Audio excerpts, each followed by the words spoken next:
Uma pequena placa de metal, repleta de microcircuitos, é o elemento que mais se aproxima das funções de um cérebro humano.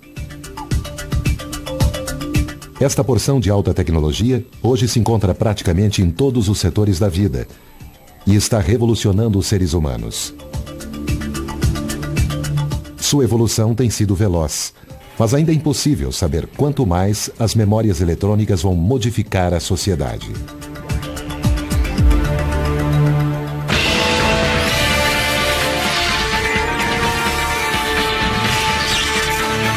Maravilhas modernas.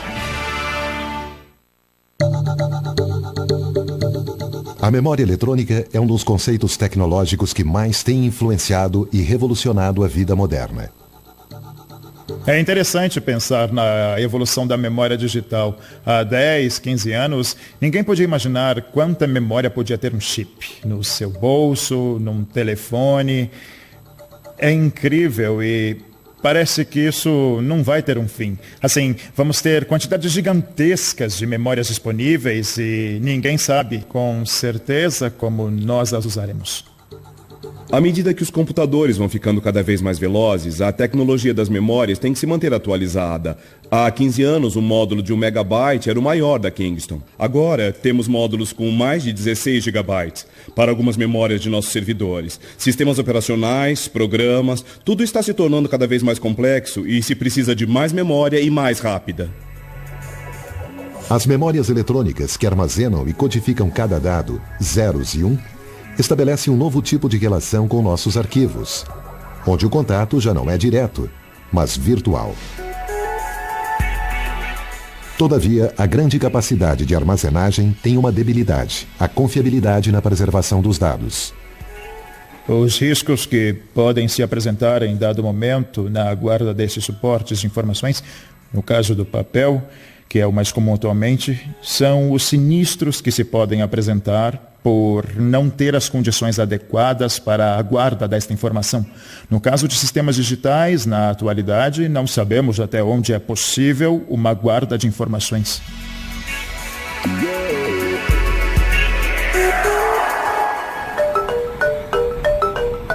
A Biblioteca Pública de Los Angeles é uma instituição ponte entre os antigos modos de guarda e a digitalização dos arquivos para a sua conservação em memórias eletrônicas. Ali se guardam textos que pertencem a centenas de anos de história da sociedade. Anualmente, mais de 2 milhões de pessoas visitam a Biblioteca Central. Vêm de todo o mundo e de toda a cidade de Los Angeles. Anualmente, 1 milhão de consultas são respondidas pessoalmente, por telefone, por chat, por mensagens de texto. E nós respondemos todo tipo de consulta para crianças da escola, professores e pesquisadores. Atualmente, a tecnologia de ponta é o que queremos oferecer para nossos leitores e clientes. Temos mais de 27 mil itens eletrônicos para que nossos membros possam ver. Podem ser livros eletrônicos, áudio, música. Muitos dos livros e áudios eletrônicos também estão disponíveis em formato de papel. Queremos ter certeza de que nossos clientes podem realizar o que for melhor para sua própria conveniência e comodidade. A Biblioteca Pública de Los Angeles começou seu programa de digitalização há 14 anos. Começamos com fotografias porque era a nossa maior coleção e mais adequada para a digitalização, e continuamos com algumas coleções especiais, como a sala de livros raros e por outras bibliotecas que tinham coleções atraentes visualmente, as únicas que fazem uma boa apresentação em nosso website. As memórias eletrônicas se encontram no ponto mais alto de uma evolução que tem acompanhado a humanidade há milhares de anos. A preservação da história e os novos conhecimentos. As diferenças entre as sociedades primitivas e as sociedades modernas quanto ao armazenamento da informação têm a ver basicamente com a complexidade das funções que essas sociedades têm que cumprir. Um dos princípios fundamentais da civilização é a noção da guarda da informação. Desde há muitíssimos anos, as civilizações primitivas uma das primeiras coisas que fizeram foi manter registros. A quem pertence essa terra, que tipo de sementes estão semeando, quantas vacas possui e assim sucessivamente. Isso vem acontecendo desde os primórdios da história, quando as pessoas se organizavam em comunidades. A memória é extremamente importante, não somente para nós, no âmbito pessoal, porque define quem somos como pessoas, mas também como sociedade. Sem registros ou memórias, a sociedade seria disfuncional. Ninguém saberia a quem pertence o quê, ou quem fez tal coisa, ou quem disse outra coisa, e toda a nossa civilização simplesmente desmoronaria. A humanidade desenhou diferentes sistemas para conservar sua história. Para realizar essa tarefa tão delicada, era fundamental encontrar suportes seguros e eficientes. Os suportes em que se tem guardado informações desde que o homem sentiu e experimentou a necessidade de armazenar a informação vêm variando e tem a ver fundamentalmente com os recursos que estão ao seu alcance. Por exemplo, no vizinho Oriente, a argila se transformou, devido à facilidade que este recurso estava ao alcance dos diferentes povos daquela região, no meio mais necessário para o armazenamento da informação, em forma de tabuletas cozidas. Ao invés, na bacia do Nilo, o papiro, esta planta que está disponível de modo endêmico na beira do Nilo, se tornou naturalmente também uma forma natural de armazenar. Finalmente, para a maioria dos povos, a forma mais estável, mais confiável para a guarda da informação era naturalmente a escrita em pedra. A evolução das codificações começou a ficar mais complexa com a escrita. Os novos formatos conseguiram transmitir ideias abstratas e pensamentos. Esta informação começou a ser guardada em diversos lugares. Durante séculos, a tecnologia da guarda da informação evoluiu lentamente, até que em 1450, uma invenção revolucionou a história da informação e sua difusão. A primeira prensa com tipos móveis. Criação de Gutenberg. O advento da prensa é, sem dúvida, uma das maiores revoluções que aconteceu na civilização da humanidade em toda a história. Aconteceu num momento ideal, porque era a época em que, graças às viagens dos descobrimentos, o mundo começava a engrandecer e a invenção da prensa permitiu a comunicação rapidíssima das notícias e também permitiu rápidas transformações políticas. Enfim, pode-se dizer que o Ocidente era um e depois outro, antes e depois da imprensa. Deveriam se passar quase 500 anos antes que a humanidade desse um salto tão importante como o do aparecimento da imprensa de Gutenberg. O desenvolvimento do computador. A sociedade começa a se desenvolver e para os anos 40 temos os primeiros elementos que começam a permitir um sistema computacional, o ENIAC, que é um dos primeiros computadores, considerado um dos primeiros computadores com um desenvolvimento fenomenal. Desenhado durante a Segunda Guerra Mundial, ENIAC foi criado nos Estados Unidos para decifrar os códigos do exército nazista. Até hoje, Enigma, como se denominava a codificação secreta do exército alemão, era indecifrável para os aliados. O Japão aceitou a rendição apenas alguns meses depois do surgimento do equipamento. A guerra terminou e o aparelho nunca foi usado. O computador ENIAC foi terminado em 1946 e foi desenhado para calcular mesas de tiros. Isso são pequenos cálculos que os atiradores levavam consigo à guerra para apontar com as suas armas apropriadamente. ENIAC foi o primeiro sistema de computação eletrônico digital com tantas habilidades que usou 38 tubos vazios e energia suficiente para iluminar 50 casas. A invenção deste primeiro computador foi significativa no mundo das ciências, uma vez que permitia pôr em prática teorias sobre a possibilidade de criar máquinas inteligentes que pudessem aprender por si mesmas. A partir desse surgimento, começou uma corrida tecnológica em todo o mundo.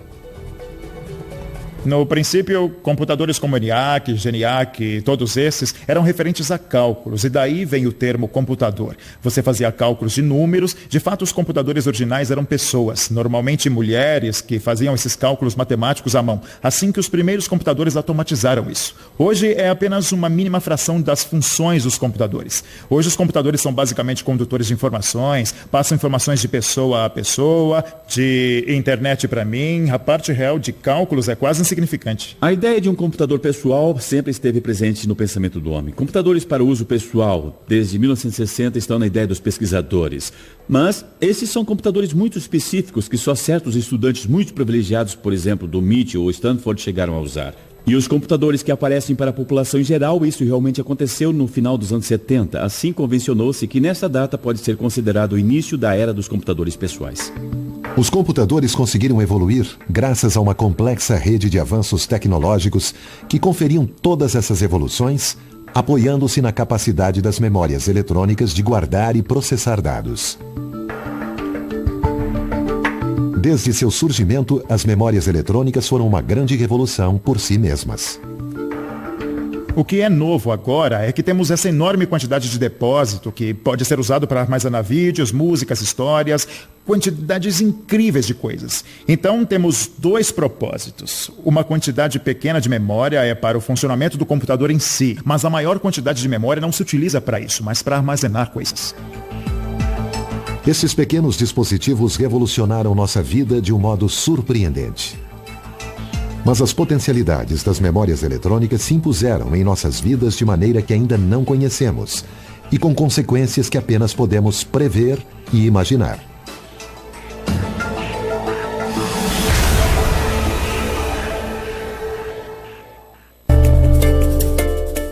A guarda da informação tem sido um dos grandes objetivos de todas as sociedades humanas. Diferentes achados tecnológicos têm sido fundamentais para a evolução desse objetivo. Na atualidade, as memórias eletrônicas são um dos progressos mais revolucionários da ciência. São capazes de armazenar em pequenos dispositivos milhões de dados, imagens e sons. A única comparação possível com essa tecnologia é o cérebro humano.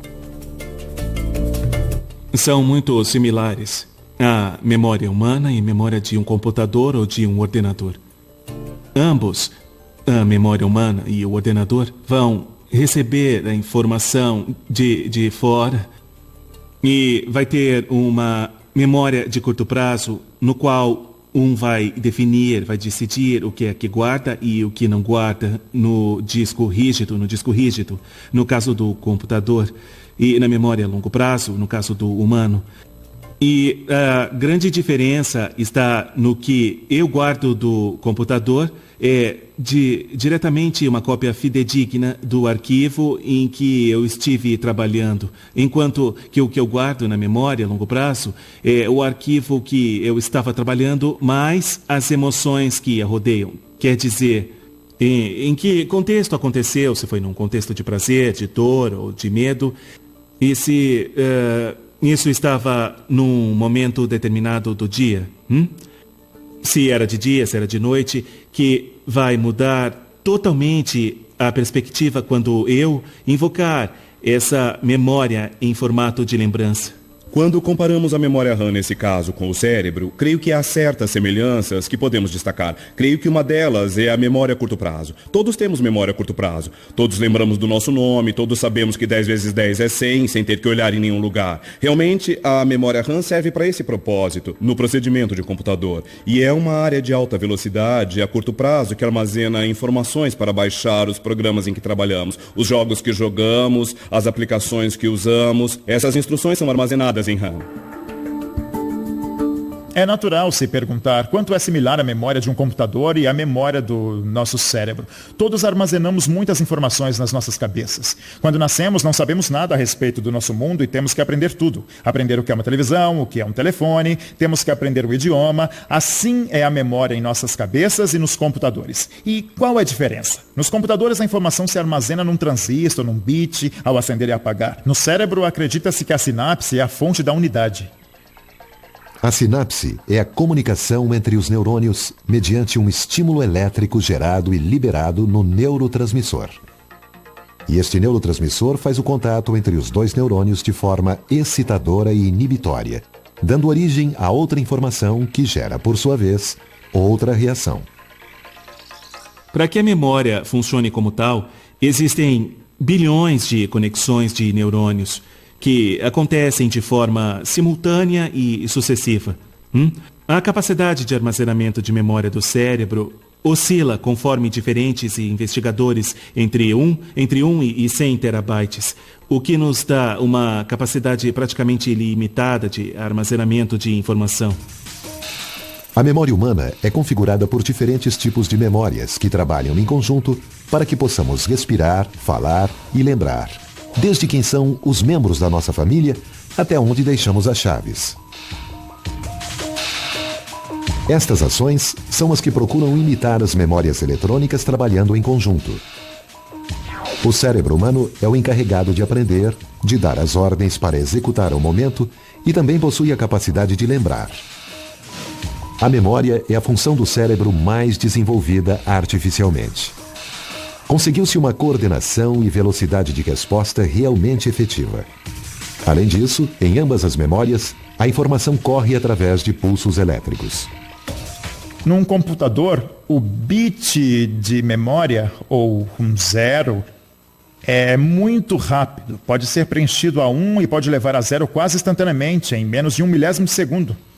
No cérebro não é assim. A sinapse no cérebro é muito lenta. Leva vários segundos ou minutos para realizar uma conexão. Então isso nos diz que os computadores e o cérebro trabalham com princípios diferentes. Um é com um sistema rápido, que entendemos muito bem, e o outro é um sistema lento. O cérebro é um sistema lento, mas parece ser mais poderoso. De qualquer forma, estamos apenas começando a entender como pode ser isso. Os diferentes estímulos que provêm do exterior estimulam a memória humana. Ela busca a informação que possui, permitindo oferecer respostas aos desafios que causa o meio externo.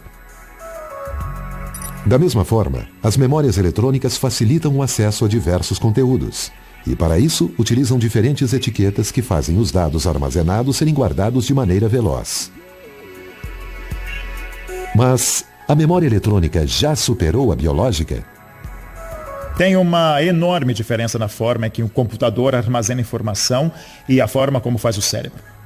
Ainda estamos aprendendo como funciona o cérebro, mas vamos falar como fazem os computadores. Se eu quero armazenar num computador algo como a cor do teu cabelo, eu diria, posso aplicar um bit de memória no computador? Isso é como uns 8 bits de informação. Posso armazenar 256 cores de cabelos diferentes. O problema com os computadores é que a forma como armazena a informação não tem relação com a coisa no mundo real. E então posso dizer que o número 1 significa loiro, o número 2 significa castanho e o número 3 castanho escuro. Mas não há nada nesse número que diga o que significa. Alguém tem que interpretá-lo. No cérebro é diferente. Quando a informação se armazena no cérebro, o faz no que chamamos de padrão de distribuição sobre muitos bits. Se eu quero armazenar a cor do teu cabelo, vai ser armazenado sobre milhares e milhares de células. E a forma em que a informação é armazenada é relativa ao seu significado. Apenas agora estamos começando a entender isso. Só estamos conseguindo entender como máquinas do futuro vão trabalhar, como o cérebro humano trabalha. As memórias humanas possuem uma grande capacidade de aprendizagem e espontaneidade. Se bem que a capacidade de armazenamento e velocidade de acesso à informação das memórias eletrônicas se amplia dia a dia, mas ainda parece estar bem longe do cérebro humano. É interessante pensar. Podemos construir computadores iguais ou melhores que o cérebro? Existe alguma coisa que os computadores fazem e que o cérebro não consegue fazer? A resposta a essa pergunta é não. Vamos poder criar computadores que sejam inteligentes e tenham tanta memória quanto o cérebro. Creio que podemos construir computadores que sejam mais inteligentes que os cérebros humanos, mas temos que repensar. Todos os dias, cientistas e engenheiros trabalham para continuar revolucionando as memórias eletrônicas, visando ganhar a corrida com a natureza. Mas até onde serão capazes de chegar?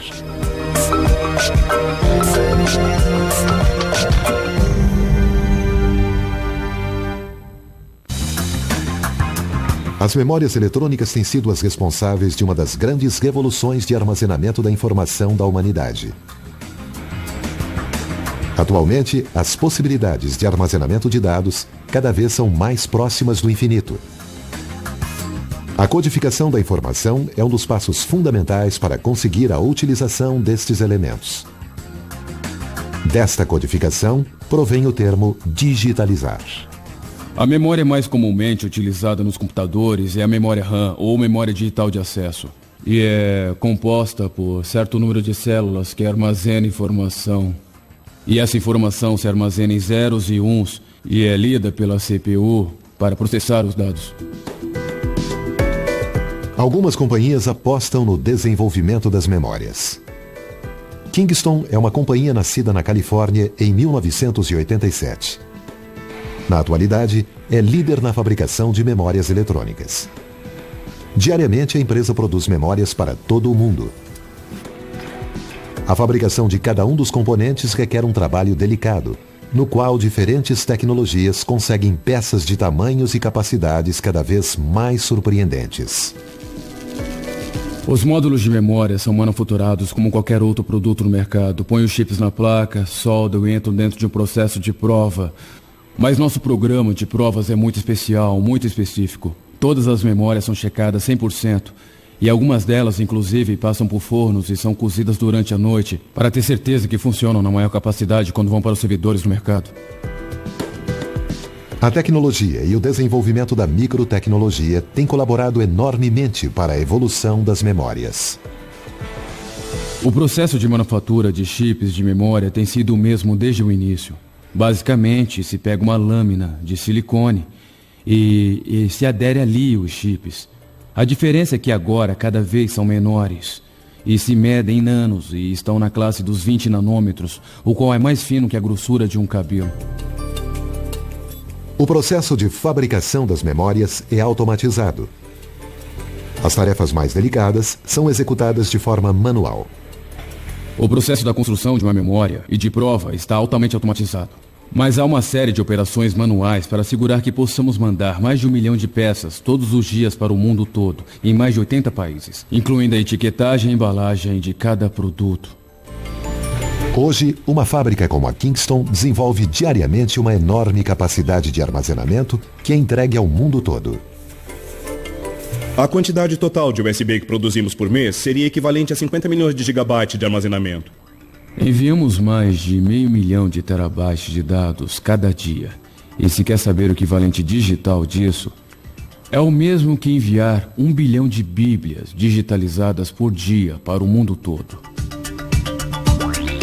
As memórias eletrônicas têm vários inimigos em torno da longevidade da armazenagem da informação. A necessidade de que possua uma fonte de energia para manter os dados a longo prazo é um dos elementos que realmente diferenciam as memórias digitais de outro tipo de arquivos de armazenamento, como o código ou incluindo a pedra talhada. Uma vez que os dados estão escritos em qualquer produto flash, seja USB ou um cartão SD ou um SSD, por exemplo, o tempo de retenção dessa informação é de 10 anos. Então, o que eu estou tentando dizer é que se pegar esse dispositivo e guardar num armário, 10 anos depois se espera que ele ainda esteja lá. Outro dos grandes inimigos das memórias é a exposição dos suportes físicos em condições instáveis. A fragilidade desses elementos quando são expostos a baixas e altas temperaturas. Fortes golpes e outros tipos de maus-tratos põem em risco os dados que guardam. Qualquer semicondutor de dispositivos, seja uma CPU, RAM ou nano, tem uma temperatura recomendada para operar tanto de frio como calor. O que fazemos aqui na Kingston, por exemplo, em nossos servidores de memória, é colocar todos os nossos módulos para queimar. O que estamos procurando fazer é, tomamos a memória desde um semicondutor que já foi checado, Kingston faz uma checagem extra submetendo ao calor. Realmente queremos ter certeza de que qualquer falha para a vida desse dispositivo que possa acontecer tenha sido descartada. A estabilidade no armazenamento a longo prazo é o desafio mais importante nos novos desenvolvimentos das memórias eletrônicas. Com a durabilidade e a redução de espaços, os arquivos digitais terminarão se posicionando como uma das ferramentas mais importantes para resguardar a informação de toda a humanidade. Os computadores são cada vez menores com o passar do tempo. Agora todos têm computadores poderosos nos bolsos, o telefone é um computador poderoso e a pergunta é, algum dia desaparecerão? Algum dia será tudo sem fio? Eu não acredito. Creio que sempre terá alguma coisa, sempre terá uma certa quantidade de armazenagem local. E não significa que não vai usar essa informação em algum outro lugar, mas que sempre haverá algo na tua pessoa que recolha muitas informações que levará com você a todos os lugares, mesmo não estando conectado à internet. As grandes reservas de informação que existem ao redor do mundo continuam sendo fundamentais para as sociedades. Graças às novas tecnologias, começou a mudar a sua forma de acesso. Em Los Angeles tem o Getty Research Institute, uma instituição dedicada ao armazenamento do acervo cultural da humanidade. O Getty Research Institute foi fundado em 1974. É uma biblioteca de pesquisas que abastece toda a comunidade Getty. Temos 1 milhão de volumes nas nossas coleções em geral, 2 milhões de estudos fotográficos em nossos arquivos fotográficos, uns 40 mil livros raros e milhares de coleções de arquivos. Esta instituição conseguiu abrir suas coleções ao mundo graças à utilização de memórias eletrônicas como método de armazenagem. Uma grande fonte de acesso para nós é justamente o meio online. Temos visitantes online de todo o mundo. A cada dia, milhares de buscas em nossos catálogos online, nas nossas bases de dados de investigação. Ao redor de 2 a 5% de nossas possessões têm sido digitalizadas e estão disponíveis online. Temos milhões de peças. Levará anos para digitalizar todas as nossas coleções. Lentamente para nós, mas a uma velocidade incrível para a história da informação, os arquivos começaram a mudar. Quanto mudaram desde o começo da digitalização em memórias eletrônicas? Começamos a digitalizar formalmente há uns 3 anos. Iniciamos com coleções fotográficas e continuamos através das nossas coleções digitalizando tudo, desde livros e seus conteúdos, livros de esboços, desenhos arquitetônicos. Temos formas muito diferentes de captação. Para as coisas maiores, usamos câmeras de 50 megapixels e para as coleções menores, câmeras de 30 megapixels, captando de forma muito rápida, mas mesmo assim com qualidade de preservação. A velocidade de guarda e a eliminação de espaços físicos são realmente importantes para o armazenamento de arquivos. Todavia, o objetivo maior continua sendo a preservação do material guardado. A preservação é um assunto muito importante tanto para nossos arquivos digitais quanto para os físicos. Os riscos para os nossos arquivos físicos são, obviamente, o clima e o uso que se faz por parte dos clientes.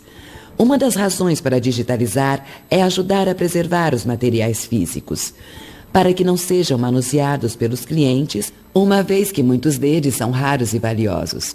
Quanto aos nossos arquivos digitais, eles ficam seguros em cópias feitas todas as noites.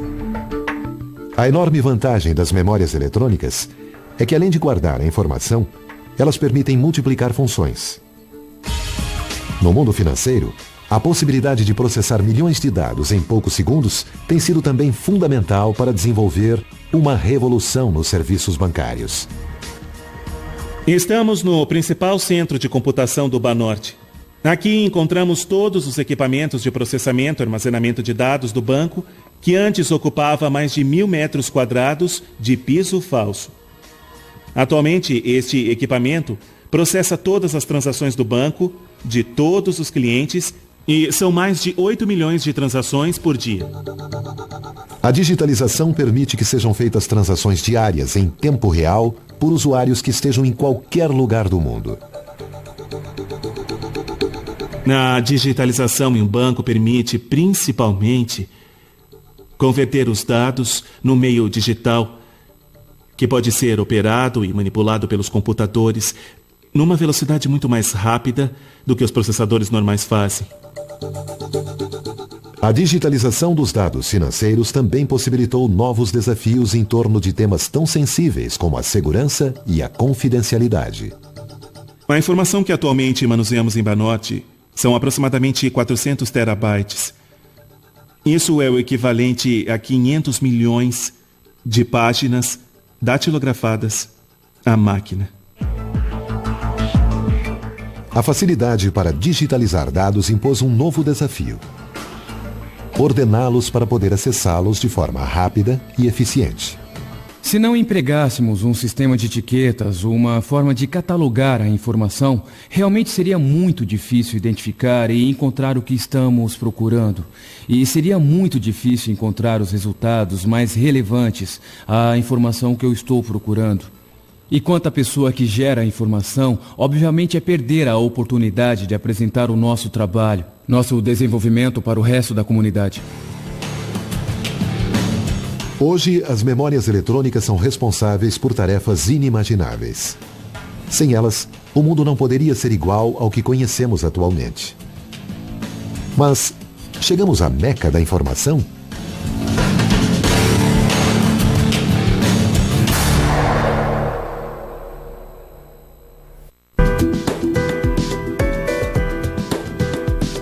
As memórias eletrônicas mudaram a vida da sociedade. Em poucos anos, revolucionaram a forma de guardar dados, organizar arquivos e realizar buscas de informações. Suas funções separaram as fronteiras dos computadores e os diferentes artigos de uso cotidiano não existiriam sem uma memória eletrônica. O que vejo agora que me deixa assombrado é a quantidade de informações que criamos, nós como indivíduos, porque ninguém apaga nada, só armazenam mais. Quando eu vejo o que a nanotecnologia faz, seja no meu telefone ou na minha câmera, as coisas que eu posso fazer, a quantidade de dados que eu posso criar e aos que tenho acesso é enorme. A memória da humanidade encontra seu ponto máximo de esplendor dentro da internet. Aí, os sistemas se complementam com as memórias eletrônicas, gerando uma nova revolução nos conhecimentos da humanidade. A natureza de como armazenamos a informação mudou dramaticamente. Antes, a informação era armazenada em algum lugar, podia ser num disco rígido, num computador, num chip no meu bolso e você dizia, isto é o que é. Hoje, muita informação está distribuída, ou seja, é que não está num só lugar. Está na internet, e estar na internet significa que pode estar em muitos lugares. Posso armazenar no mundo todo. Por isso, quando acessar algo na internet, não sei de onde vem. Pode vir de muitos lugares, e se tentar apagar, pode ser que não seja possível, porque está replicada. O Google é uma companhia modelo na internet. Na atualidade, seu site de busca é um dos mais renomados da rede e seu sistema de busca um dos mais eficientes. Há alguns anos, o Google vem revolucionando os sistemas de busca na internet, incorporando ao mercado produtos específicos com acesso a uma grande quantidade de informações que até há poucos anos era impossível às pessoas comuns acessarem. Temos diferentes tipos de produtos, diferentes plataformas. Podemos agrupá-las por tipo de solução, produtos como YouTube em vídeo. Temos o site de busca e temos apps para criar documentos e temos toda a plataforma de produtos geográficos como Google Maps, Google Earth, Mapmakers. Dentro deles, por sua vez, diferentes funções como Street View, Google Sky, Google Maps, Google Sear. Realmente para que as pessoas possam consultar esse tipo de informação em diferentes formatos. Para o desenvolvimento destas ferramentas, combinaram grandes volumes de memórias, que se relacionam com diferentes sistemas que permitem acessar as etiquetas solicitadas em fração de segundos. Estas novas tecnologias conseguiram se aproximar mais do que se acreditava possível da lendária Biblioteca de Babel. Mas a diferença do mítico edifício é que aqui não se usa espaço físico e se complementa com a velocidade e a eficiência da procura da informação. Alguns produtos seriam inimagináveis algumas décadas antes. As etiquetas se somam diferentes sistemas que conseguem aperfeiçoar a eficiência das procuras. Como se compõe Google Maps? Podemos compará-lo com uma cebola. É basicamente uma esfera onde vão se somando as camadas de diferentes tipos de informação. Primeiro começamos com a parte dos ícones, que são as imagens realmente das ruas e das cidades, que depois se ligam com uma camada de georreferenciação. Basicamente é um código que instala esse ícone, essa imagem no lugar adequado com base na geografia. E depois aumentamos as camadas com as informações de lugares, museus, restaurantes, hotéis, essas informações que as pessoas vão subindo, contribuindo para o mesmo ecossistema. E, com base nisso, pode-se acumular ainda mais informações. Este enorme atlas combinou diferentes técnicas digitais, potencializando o uso das memórias eletrônicas. Aplicando a mesma lógica e tecnologia do Google Maps, a companhia apresentou o Google Art. O projeto Google Arts é um desses programas especiais que o Google desenvolve em diferentes épocas do ano. E este, em particular, surgiu há apenas alguns meses, onde trabalhamos em colaboração com diversos museus de todo o mundo. Neste momento já temos 17 museus no projeto e é basicamente permitir que as pessoas, através da plataforma de Google Maps, possam fazer percursos virtuais nos principais museus. Primeiro se faz uma captação com tecnologia de Street View para poder conhecer as galerias, os diferentes espaços dentro desses museus, e somam-se outros tipos de tecnologia, como é Picasa, como é panorâmico, para poder ter imagens das principais obras desses museus com a maior definição possível. A evolução das memórias e sua presença em diversos dispositivos portáteis de uso cotidiano possibilita que diariamente sejam criadas aplicações e conteúdos para quem acessar de qualquer site. Outra das áreas de trabalho, onde estamos dedicando esforços, é todo o conceito da nuvem. Poder compartilhar tua informação e armazená-la em servidores que estão em diferentes pontos do planeta, para conseguir que você acesse esse conteúdo que está criando a essa informação, indistintamente de onde você está se conectando. Fora da rede, no mundo da tecnologia, as memórias eletrônicas também revolucionaram os mercados. As câmeras digitais têm sido outro dos grandes avanços alcançados graças ao aperfeiçoamento das memórias eletrônicas. A função dos cartões SD, que substituíram outros dispositivos de armazenamento, é precisamente armazenar em altas velocidades imagens. Então, falando de grandes volumes de informação, são necessárias também grandes velocidades para gravar essa informação. Memórias cada vez menores e mais eficientes, com maior capacidade de guardar com qualidade, permitem maior desenvolvimento em diversas áreas. As câmeras fotográficas e de filmagem podem ampliar seus níveis de resolução a limites inimagináveis. Uma das inovações em gravação multiângulo, e de fato com fins tanto dinâmicos como acadêmicos, como de produção, como industriais, é o Super Machine Vision. Podemos localizar estes equipamentos como eram antes, talvez os projetores de filmes de acetato, mas agora evoluíram tanto que estes equipamentos permitem reconhecer os materiais que estão visualizando através dessa Super Machine Vision. O desenvolvimento desta nova geração de máquinas fotográficas e de vídeo está ligado aos avanços das memórias eletrônicas e da interação com o processo de qualidade.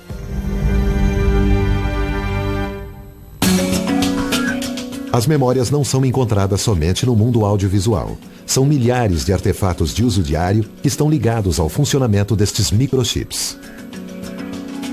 Quase todos os produtos guardam atualmente em suas memórias diferentes instruções para o produto e atividades com o usuário.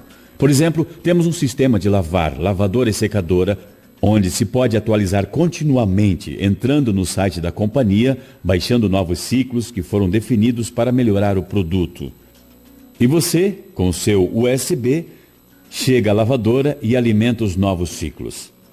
Dessa maneira, o cliente não teria que estar constantemente renovando o seu produto, com um mínimo de investimento.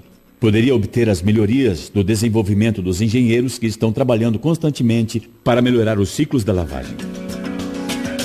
A automatização de alguns eletrodomésticos facilita a vida diária de milhões de pessoas. Atualmente estamos trabalhando em tudo que tem a ver com tecnologia de conectividade, que certamente vai ser o futuro do nosso lar, onde todos os aparelhos vão poder se comunicar entre si, tornando mais eficiente o consumo da energia elétrica. Isso está ligado ao conceito do Smart Grid ou redes inteligentes, onde os aparelhos domésticos da casa serão conectados com a companhia de energia elétrica para se programar e poder usar a aplicação quando o custo da energia for mais baixo. Os arquivos digitais revolucionaram de diferentes maneiras a vida cotidiana. Na atualidade, continuam sendo desenvolvidos projetos que até hoje parecem fazer parte da fantasia ou da ficção.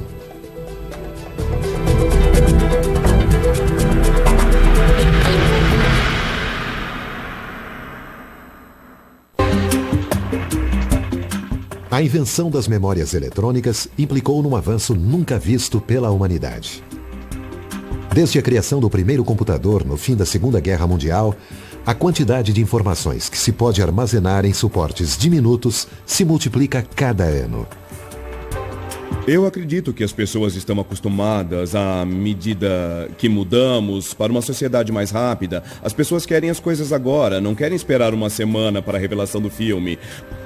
Podem tirar suas fotos e em segundos ver se ficou boa ou não, se precisa tirar outra. Penso que, à medida que a sociedade progride, tudo é mais rápido. A memória digital, especialmente a nanoflash, são tão rápidas que torna isso possível. A enorme quantidade de informações que gera diariamente um indivíduo transformou cada pessoa num arquivista. Mensagens de texto, correios eletrônicos, áudios e vídeos são armazenados por diversos indivíduos em memórias eletrônicas pessoais. A tecnologia digital está mudando nossas vidas, especialmente as coisas que são mais importantes para nós. Por exemplo, fotos, ou filmes, canções ou gravações de membros da família, agora são digitais. Isso apresenta algumas perguntas para a sociedade, porque se toda a nossa informação está em formato digital, como faremos para acessar mais tarde, lá no futuro, por exemplo, o velho disco flop dos anos 80? Já que é quase impossível ler estas informações nos dias de hoje. E como será daqui a 100 anos para acessar essas informações? Esta é chamada de as eras digitais escuras, e é uma pergunta muito séria.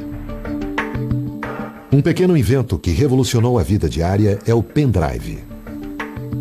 Um dispositivo capaz de funcionar em qualquer computador, com altas taxas de transferências, portabilidade e preço baixo.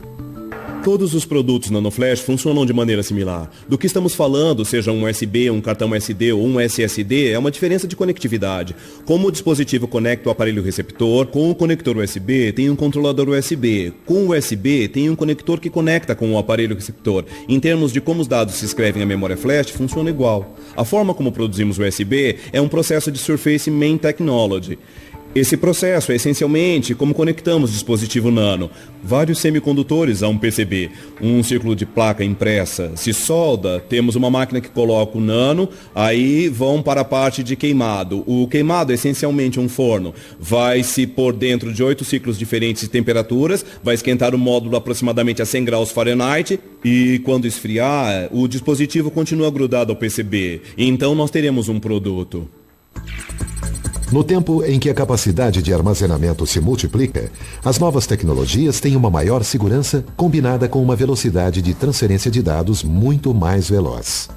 Estamos vendo o progresso do produto. Realmente tem dois lados para isso. De um lado está o desenvolvimento do RAM, que realmente é manipulado pela indústria. Companhias como Intel e AMD, eles basicamente desenvolvem o processo e as plataformas do futuro. E eles trabalham com as pessoas das memórias para desenvolver para esse lado. Na Kingston, desenvolvemos produtos de memória por nós mesmos.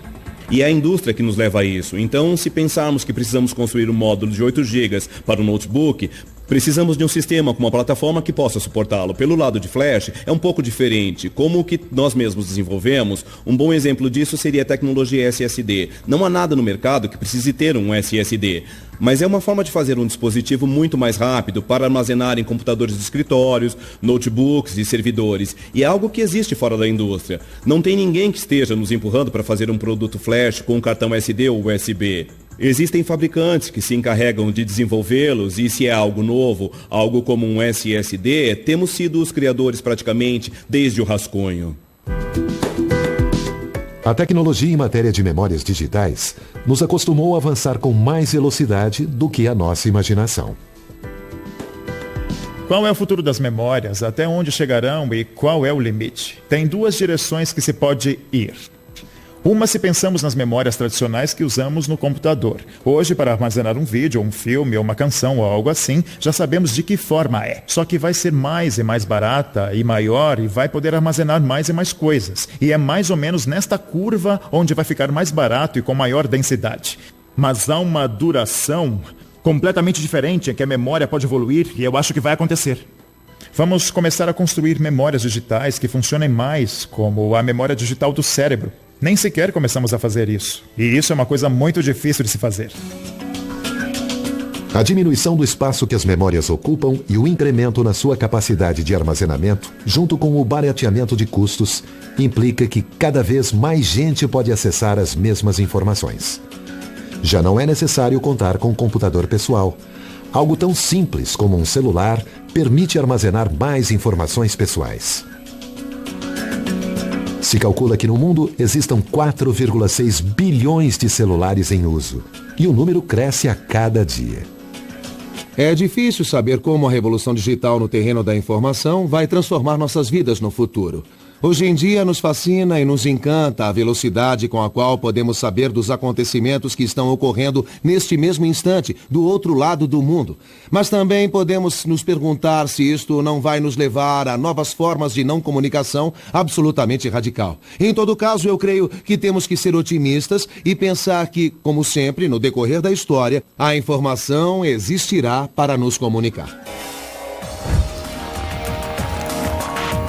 Desde os primórdios da sociedade, a humanidade criou códigos para poder se comunicar e desenhou sistemas e formatos que pudessem transmitir e guardar essas ideias. A digitalização abre novas portas. Haverá desafios pela frente. O tempo de armazenamento, a utilização de energia e os formatos de leitura. As memórias digitais ainda não demonstraram tudo o que são capazes de modificar em nossas vidas. Sua potencialidade dá suporte à imaginação que está presente nos homens para sonhar como será o amanhã.